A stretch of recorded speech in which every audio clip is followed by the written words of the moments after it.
திரு செந்தில்வேல் அவர்கள் திராவிடத்தை காக்கின்ற வேலாகவும் வாளாகவும் ஒரே நேரத்தில் செயல்பட்டு கொண்டிருக்கிறார். அவர் பாட்டு ஒரு டிவியில் ஒரே ஒரு அரை மணி நேரம் மட்டும் பேசிக்கிட்டு இருந்தார். இந்த சங்கிங்க பார்த்த வேலையினால இன்னைக்கு தினசரி 4 அல்லது 5 சேனல்களில் சங்கிகளை இன்னைக்கு ஒவ்வொருத்தரையாக வெளுத்து வாங்கிட்டு இருக்கிறாரு. இந்த நூலில் இருக்கக்கூடிய ஒவ்வொரு கட்டுரையும் எதிரிகளுடைய ஆயுதங்களை பிடுங்கி அவங்களே தாக்குற மாதிரி சிறப்பாக எழுதியிருக்கிறார் திரு செந்தில்வேல் அவர்கள். கடைசி வரைக்கும் இவர் வரமாட்டார் போல இருக்கு. இவர் வருவாரா மாட்டாரா? நிகழ்ச்சிக்கு உதயநிதி அப்செட்டு, செல்வ பெருந்தகை ஆப்சென்ட். தொலைக்காட்சிகளில் அந்த விவாத மேடை நிகழ்ச்சிகள் நடத்தினாங்கன்னா அடிமைகளும் சங்கிகளும் முதல்ல அவங்க கேட்டுக்கிற கேள்வி திமுக சார்பாக யார் வராங்க அப்படிங்கிறது முதல் கேள்வி. 2வது கேள்வி திரு தமிழ் கேள்வி செந்தில்வேலும் வராரா? அப்படி சில பேர் செந்தில்வேல் பேர் சொன்னாங்கன்னா அவங்க சொல்றாங்களா எங்களுக்கு வேற வேலை இருக்கு, வேற தொலைக்காட்சிக்கு போறோம் அப்படின்னு சில பேர் போயிடுறாங்களாம். எல்லா திட்டங்களும் மக்களுக்கு எப்படி பயன்படுதுன்னு ஒரு ஆர்டிகல் எழுதியிருக்கிறாரு. புள்ளி விவரத்தோட ஆதாரத்தோட, யாருமே மறுக்க முடியாத ஆதாரத்தோட எழுதியிருக்கிறார். அது மட்டும் இல்ல, பாசிச பாஜக அரசினுடைய முகத்திரையை கிழிக்கின்ற கட்டுரைகளை ரொம்ப அழகா ஆழமா எழுதியிருக்கிறார். மோடி அரசு இந்திய பொருளாதாரத்தை எப்படி சீரழிச்சிருக்குங்கிறத ஆதாரத்தோடு எழுதியிருக்கிறார். நாட்டினுடைய பாதுகாப்பு விஷயத்தில் ஒன்றிய பாஜக அரசு எப்படிலாம் கோட்டை விட்டுருக்குங்கிறதையும் ஒரு தனி கட்டுரையாகவே எழுதியிருக்கிறார். இப்படி உள்ளூர் அரசியலிருந்து உலக அரசியல் வரைக்கும் இந்த நூல் பேசுகின்றது. பல்வேறு இயக்கங்களிலிருந்து இந்த நிகழ்ச்சிக்கு வந்திருக்கக்கூடிய தோழர்களே, முத்தமிழ் டாக்டர் கலைஞருடைய உயிரினும் மேலான அன்பு உடன்பிறப்புகளே, அத்தனை பேருக்கும் முதல்ல என்னுடைய மாலை வணக்கத்தை நான் தெரிவித்துக் கொள்கின்றேன். நண்பர் தமிழ் கேள்வி செந்தில் அவர்கள் எழுதியுள்ள திராவிடம் 2.0 ஏன் எதற்கு என்கின்ற இந்த புத்தக வெளியீட்டு விழாவில் பங்கேற்று புத்தகத்தை வெளியிட்டு உங்களை எல்லாம் சந்திப்பதில் நான் மிகுந்த மகிழ்ச்சி அடைகின்றேன். இந்த வாய்ப்பை அளித்த தமிழ் கேள்வி செந்தில் அவர்களுக்கு முதல்ல என்னுடைய நன்றியையும் பாராட்டுக்களையும் வாழ்த்துக்களையும் நான் தெரிவித்துக் கொள்கின்றேன். சென்ற ஆண்டு இதே அரங்கத்தில் செப்டம்பர் மாதம் ஆழி பதிப்பகத்துடைய தேர்தல் 2024 மீளும் மக்களாட்சி என்ற நூலை இதே மேடையில் உரையாற்றுகின்ற அந்த வாய்ப்பை பெற்றேன். அதே போல் இந்த ஆண்டு 2026 சட்டமன்ற தேர்தலுக்கு முன்பு இந்த திராவிடம் 2.0 ஏன் எதற்கு அப்படிங்கிற இந்த புத்தகத்தை வெளியிடுகின்ற அந்த வாய்ப்பை நான் பெற்றிருக்கின்றேன். இன்னும் பொருத்தமாக சொல்லணும்னா, நீதி கட்சி தொடங்கப்பட்ட அதே நாளில் நவம்பர் 20ஆம் தேதி இந்த நிகழ்ச்சி நடத்தப்படுவது என்பது கூடுதல் சிறப்பு. நிகழ்ச்சியுடைய அழைப்பதில் என்னுடைய பெயர், பள்ளிக்கல்வித்துறை அமைச்சருடைய பெயர், அதேபோல் அண்ணன் செல்வ பெருந்தகை அண்ணனுடைய பெயர் இடம்பெற்றிருந்தது. உரையாற்றுவோர், சிறப்புரையாற்றுவோர்னு. நானும் பள்ளிக்கல்வித்துறை அமைச்சர்களும் அவர்களும் உள்ளே வரும்பொழுது அண்ணன் செல்வ பெருந்தகை அவர்கள் இல்லை, வேறொரு முன்னாடி வந்துட்டு ஒரு அவசர அழைப்புக்காக திரும்பி வந்து விடுகிறேன் என்று சொல்லிவிட்டு சென்றிருந்தார். அதன் பிறகு ஒவ்வொருத்தராக பேச ஆரம்பிச்சிட்டோம். கடைசி வரைக்கும் இவர் வரமாட்டார் போல இருக்கு. இவர் வருவாரா மாட்டாரா? நிகழ்ச்சிக்கு பத்திரிகை நண்பர்கள்லாம் தலைப்புகள்லாம் ரெடி பண்ணி உதயநிதி அப்செட்டு, செல்வ பெருந்தகை ஆப்சென்ட், நிகழ்ச்சிக்கு தலைப்பெல்லாம் ரெடி பண்ணி வச்சிருந்தாங்க.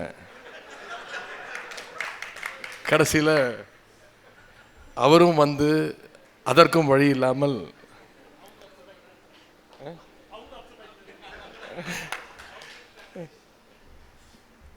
அவர் குறிப்பிட்டது போல நிச்சயம் அண்ணன் செல்வ பெருந்தகை அவர்களும் சரி, அந்த இயக்கமும் சரி, கரெக்டான நேரத்தில் எங்கே வரணுமோ போனால் தானே வர முடியும். நிகழ்ச்சிக்கு அவர் வந்தோடனே சொன்னார், மன்னிக்கணும் நான் லேட்டாக வந்துட்டேன்னு. நான் சொன்னேன், மன்னிக்கணும் நான் சீக்கிரம் வந்துட்டேன், நீங்கள் என்னை விட சீக்கிரமாக வந்துட்டு போயிட்டீங்க, இருந்தாலும் கரெக்டான நேரத்திற்கு வந்துட்டீங்க.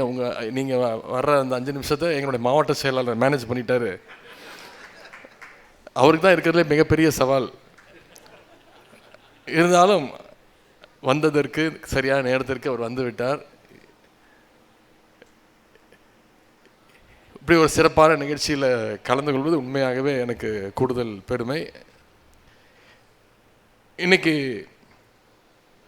நான் சொன்னது போல் இந்த நீதி கட்சி தொடங்கப்பட்ட அதே நாளில் இந்த நிகழ்ச்சி நடந்து கொண்டிருக்கிறது. ஒரு கொள்கை 100 வருஷத்துக்கு மேலே நினச்சி நிற்குதுன்னா அது எப்படிப்பட்ட கொள்கையாக இருக்கணும்னு நாம் நினச்சி அதை பெருமைப்படணும். கொள்கை மட்டுமல்ல, இந்த இயக்கமும் சரி இந்த கொள்கையும் சரி 100 வருஷமாக அது மக்கள் செல்வாக்குள்ள ஒரு இரும்பு கோட்டையாகவும் இன்றைக்கி நம்முடைய திராவிட முன்னேற்ற கழகமும் திராவிடர் கழகமும் நம்முடைய கொள்கையும் இன்றைக்கி திகழ்ந்து கொண்டிருக்கிறது. அப்படிப்பட்ட இந்த இரும்பு கோட்டையில் எப்படியாச்சும் ஒரு சின்ன விரிசல் ஏற்பட்டுறாதான்னு சங்கிகள்லாம் இன்றைக்கி காத்துக்கிட்டு இருக்கிறாங்க. அவங்களையெல்லாம் இன்னும் மேலே பதற வைக்கின்ற ஒரு புத்தகம்தான் திரு செந்தில்வேல் எழுதியிருக்கக்கூடிய அந்த திராவிடம் 2.0 ஏன் எதற்கு என்ற அந்த புத்தக வெளியீட்டு விழாவில் கலந்துருக்கிறேன். துணை முதலமைச்சராக மட்டுமல்ல, கழகத்துடைய இளைஞரணி செயலாளராக மட்டுமல்ல, அதை விட இன்னொரு பெரிய பெருமை இருக்குது. நானும் ஒரு பதிப்பாளர் அப்படிங்கிற முறையில் இந்த நிகழ்ச்சியில் நான் கலந்து கொண்டிருக்கிறேன். இளைஞரணி சார்பாக கலைஞருடைய நூற்றாண்டு சென்றவரோடு அந்த முத்தமிழர் பதிப்பகத்தை துவங்கணும். பல புத்தகங்களை வெளியிட்டிருக்கிறோம். சமீபத்தில் உங்களில் பல பேர் கலந்துக்கிட்டு இருப்பீங்க, கேள்விப்பட்டிருப்பீங்க.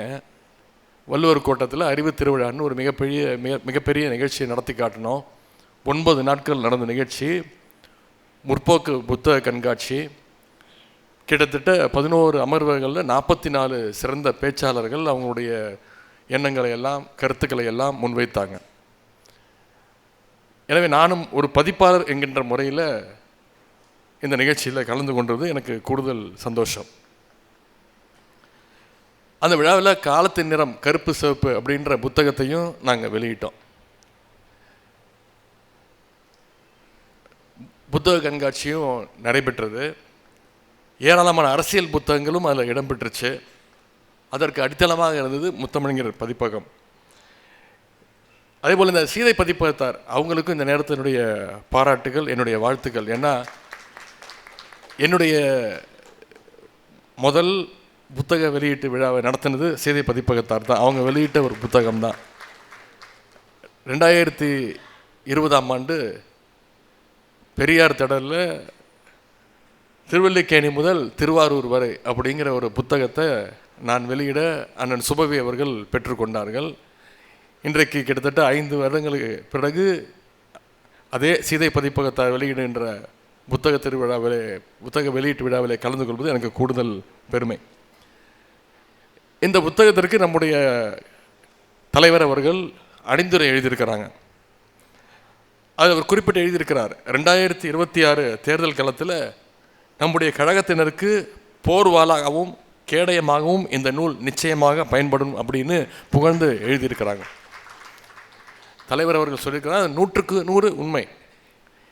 ஏன்னா திரு செந்தில்வேல் அவர்கள் திராவிடத்தை காக்கின்ற வேலாகவும் வாளாகவும் ஒரே நேரத்தில் செயல்பட்டு கொண்டிருக்கிறார். பேசும்பொழுது இங்கே பேசிய அனைத்து பேச்சாளரும் சொன்னது தான், டிவி டிபேட்டில் மற்றவங்களை எல்லாம் எப்படி அவர் ஓட விடுகிறார். பேசுனது மட்டுமல்ல, அது ஏவியாவும் நீங்கள் போட்டு காமிச்சாங்க, சில எக்ஸாம்பிள்ஸோடு காட்டினாங்க.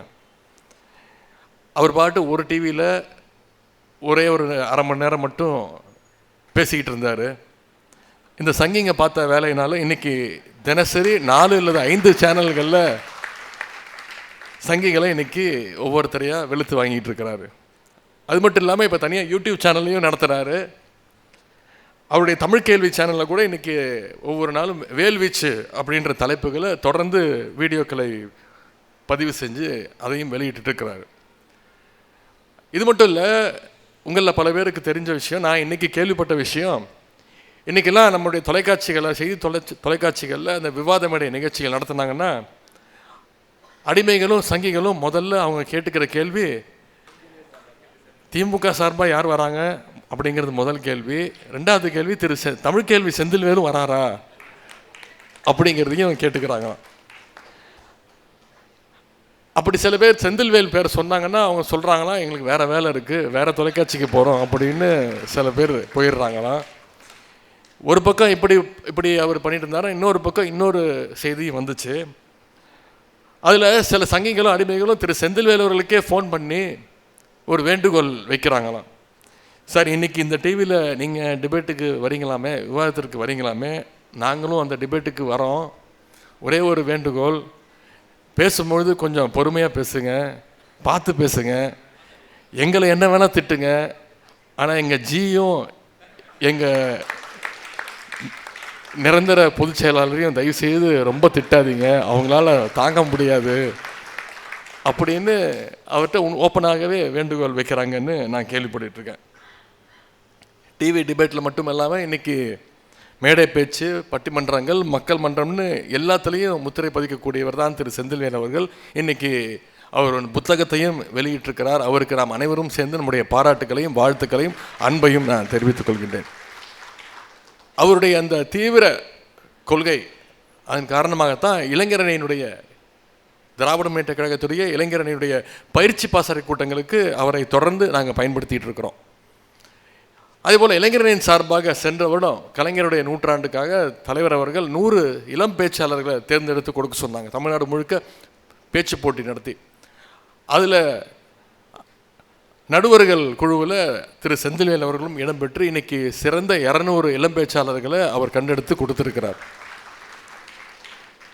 இந்த நூலில் உள்ள முதல் கட்டுரையினுடைய தலைப்பே தமிழ்நாட்டுடைய வழிகாட்டி, இந்தியாவுடைய திசை காட்டி அப்படின்னு நம்முடைய கழக தலைவரை பற்றி அவர் எழுதியிருக்கிறார். இன்றைக்கி நம்முடைய கழக தலைவர் அவர்கள் தமிழ்நாட்டுக்கு மட்டும் வழிகாட்டியாக இல்லை, பாஜகவை எப்படி எதிர்கொள்ளணும்னு இன்றைக்கி இந்தியாவில் இருக்கக்கூடிய அனைத்து எதிர்க்கட்சிகளுக்கும் ஒரு எடுத்துக்காட்டாக நம்முடைய கழக தலைவர்கள் வழங்கி கொண்டிருக்கிறார். அதே மாதிரி திராவிட மாடல் அரசினுடைய ஒவ்வொரு திட்டங்களும் இன்றைக்கி இந்தியாவிலேயே முன்மாதிரி திட்டங்களாக, எக்ஸாம்பிள் திட்டங்களாக நம்ம செயல்படுத்திகிட்டு இருக்கோம். உதாரணத்திற்கு முதலமைச்சருடைய காலை உணவு திட்டம். முதலமைச்சர் அவர்கள் ஒரு ஆய்வுக்காக ஒரு பள்ளிக்கூடத்திற்கு போகிறாரு.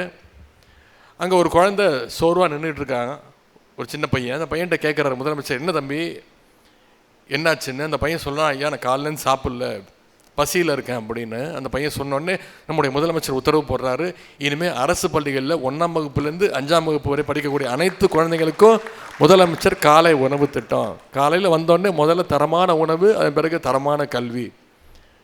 அந்த திட்டத்தை விரிவுபடுத்துகிறோம். ஒரு 3-4 மாதங்களுக்கு முன்பு ஒரு நிகழ்ச்சி நடந்தது. அந்த நிகழ்ச்சியை துவங்கி வைப்பதற்காக பஞ்சாப் மாநிலத்துடைய முதலமைச்சர், நம்முடைய கூட்டணி கட்சி கிடையாது, ஆம் ஆத்மி இயக்கத்தைச் சேர்ந்தவர், பஞ்சாப் மாநில முதலமைச்சர் பகவந்த் சிங் அவர்கள் வந்தார். வந்து பாராட்டிட்டு போனார். அந்த குழந்தைங்களோடலாம் பேசிட்டு, ஆசிரியர்களோட பேசிட்டு, பெற்றோர்களோட பேசிட்டு வாழ்த்தினார். முதலமைச்சர் அவர்கள் இது மிகச்சிறந்த திட்டம், முதலமைச்சருடைய காலை உணவு திட்டத்தை அடுத்த வருஷத்துலேருந்து நான் பஞ்சாப் மாநிலத்திலையும் அறிமுகப்படுத்த போகிறேன் அப்படின்னு சொன்னார் அந்த முதலமைச்சர் அவர்கள். அதே மாதிரி தமிழ் புதல்வன் திட்டம், புதுமை பெண் திட்டம். குழந்தைங்க பள்ளிக்கூடத்திற்கு வர ஆரம்பிச்சிட்டாங்க, பத்தாது. அந்த குழந்தைங்க உயர்கல்வி படிக்கணும், ஸ்கூல் படித்தா பத்தாது, காலேஜுக்கு போகணும்.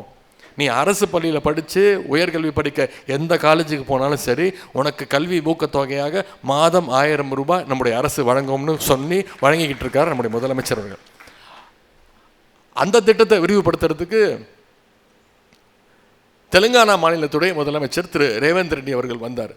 வந்து பாராட்டி பேசும்பொழுது அவர் என்ன சொன்னார், நிச்சயம் அடுத்த கல்வி ஆண்டிலிருந்து இந்த திட்டத்தை தெலுங்கானா மாநிலத்தில் தமிழ்நாடை போலவே இந்த திட்டத்தை நானும் அறிமுகப்படுத்த போகிறேன் அப்படின்னு சொன்னார். இப்படி மற்ற மாநில முதலமைச்சர்களுக்கெல்லாம் எடுத்துக்காட்டாக இருக்கக்கூடியவர் தான் நம்முடைய முதலமைச்சர் அவர்கள். இப்படி எல்லா திட்டங்களும் மக்களுக்கு எப்படி பயன்படுதுன்னு ஒரு ஆர்டிக்கல் எழுதியிருக்கிறாரு. புள்ளி விவரத்தோட, ஆதாரத்தோட, யாருமே மறுக்க முடியாத ஆதாரத்தோடு எழுதியிருக்கிறார். அது மட்டும் இல்லை, பாசிச பாஜக அரசினுடைய முகத்திரையை கிழிக்கின்ற கட்டுரைகளை ரொம்ப அழகாக ஆழமாக எழுதியிருக்கிறார். மோடி அரசு இந்திய பொருளாதாரத்தை எப்படி சீரழிச்சிருக்குங்கிறத ஆதாரத்தோடு எழுதியிருக்கிறார். நாட்டினுடைய பாதுகாப்பு விஷயத்தில் ஒன்றிய பாஜக அரசு எப்படிலாம் கோட்டை விட்டுருக்குங்கிறதையும் ஒரு தனி கட்டுரையாகவே எழுதியிருக்கிறார். இப்படி உள்ளூர் அரசியலிருந்து உலக அரசியல் வரைக்கும் இந்த நூல் பேசுகின்றது. இந்த புத்தகத்தில் நண்பர் செந்தில்வேல் அவர்கள் தொலைநோக்கோடு பல கருத்துக்களை எடுத்து வச்சிருக்கிறார். உதாரணத்திற்கு ஒரு கட்டுரையினுடைய தலைப்பு தேர்தலும் பாஜகவினுடைய தில்முல்லும். இதுதான் அந்த கட்டுரையினுடைய தலைப்பு.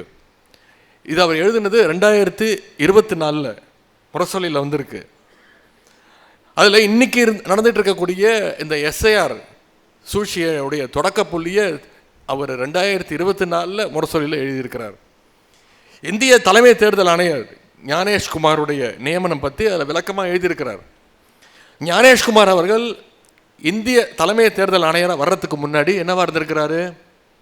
ஒன்றிய அமைச்சர் அமித்ஷாவுடைய பொறுப்பில் இருந்த கூட்டுறவு அமைச்சகத்துடைய ஒரு செயலாளராக இருந்திருக்கிறார் திரு ஞானேஷ்குமார் அவர்கள். இன்றைக்கி அவருடைய தலைமையில் தேர்தல் ஆணையம் பண்ணுற சதிகளையும் சூழ்ச்சிகளையும் இன்றைக்கி ஒட்டுமொத்த நாடும் குறிப்பாக தமிழ்நாட்டு மக்கள் கூர்ந்து கவனிச்சிட்டு இருக்கிறாங்க. தேர்தல் அமைப்புங்கிறது, தேர்தல் ஆணையங்கிறது ஒரு சுதந்திரமான அமைப்பு. ஆனால் இன்னைக்கு அது பாஜகவுடைய கைப்பாவையாக ஒட்டுமொத்தமாக மாறி செயல்பட்டுக்கிட்டு வந்துகிறது. இந்த கட்டுரையில் திரு செந்தில்வேல் எழுதியிருக்கிறாரு, மோடியினுடைய ஆட்சியில் அமலாக்கத்துறை, சிபிஐ, வருமான வரித்துறைன்னு ஜனநாயகத்துடைய அனைத்து முகமைகளையும் பாஜகவினுடைய ஒரு அங்கமாக பிரிவு போல செயல்பட தொடங்கியதை நாம் அறிவோம். அந்த குற்றச்சாட்டிற்கு தேர்தல் ஆணையமும் உள்ளாவது ஜனநாயகத்திற்கு மிகப்பெரிய ஒரு பேராபத்துன்னு திரு செந்தில்வேல் அவர்கள் அதில் குறிப்பிட்டிருக்கிறார். இன்னைக்கு அவர் சொன்ன அந்த பேராபத்தில் இன்னைக்கு இந்த நாடே சிக்கி தவித்து கொண்டிருக்கிறது. எஸ்ஐஆர் மூலமாக பாஜக எதிர்ப்பு வாக்குகளை எல்லாம் நீக்க முயற்சி எடுத்துக்கிட்டு இருக்கிறாங்க, செஞ்சுக்கிட்டு இருக்காங்க. பீகாரில் கண்கூட பார்த்துருக்கிறோம். குறிப்பாக சிறுபான்மையினர், பெண்கள், ஒடுக்கப்பட்ட பிற்படுத்தப்பட்ட மக்களுடைய அந்த சமூக வாக்கங்களை எல்லாம் நீக்க முயற்சி செஞ்சுக்கிட்டு இருக்கிறாங்க. இந்த மோசடி எதிர்த்து தான் இன்னைக்கு நம்முடைய கழக உடன்பிறப்புகள் நீங்கள் ஒவ்வொரு வாக்குச்சாவடியிலும் மக்களுக்காக அவங்களுடைய ஓட்டுரிமைக்காக நாம் போராடிக்கிட்டு இருக்கிறோம். ஆனால் இங்கே இருக்கக்கூடிய எதிர்க்கட்சி தலைவர் திரு எடப்பாடி பழனிசாமி அவர்கள் என்ன சொல்கிறாரு? எஸ்ஐஆருக்கு ஆதரவு தெரிவிக்கிறாரு. ஏன்னு கேட்டால் திமுக எதிர்க்குது, அதனால் நாங்கள் ஆதரிக்கிறோம் அப்படிங்கிறார். சுப்ரீம் கோர்ட்டில் அதற்கு ஆதரவாக வழக்கு தொடர்ந்துருக்கிறார். பாஜகவுக்கு இன்னைக்கு நாடு முழுக்க பல மாநிலங்களில் அடிமைகள் இருக்கலாம், வாய்க்கலாம். ஆனால் நம்ம ஊரில் இருக்கிற மாதிரி அடிமைகள் மாதிரி, அதிமுக அடிமைகள் மாதிரி ஒரு கடைஞ்செடுத்த அடிமைகள் அவங்களுக்கு எந்த மாநிலத்திலையும் சிக்க மாட்டாங்க. அதனால தான் பாஜகவுடைய நம்பர் 1 அடிமைகள் அவங்க தான் நிரூபிக்க திரு எடப்பாடி பழனிசாமி அவர்கள் இன்னைக்கு ஒரு வழக்கு தொடர்ந்திருக்கிறார். இந்த நேரத்தில் பேரறிஞர் அண்ணா சொன்ன ஒரு சின்ன கதையை, ஒரு உதாரணத்தை இங்கே குறிப்பிட நான் விரும்புகின்றேன். திருவிழா கூட்டத்தில் ஒரு திருடன் பிக் பாக்கெட் அடிச்சிடறான். பணத்தை பறி கொடுத்தவன் ஐயோ திருடன் திருடன்னு கத்துறான். உடனே கொஞ்சம் பேர் அந்த திருடனை பிடிக்கிறதுக்கு ஒரு பக்கம் ஓடுவாங்க.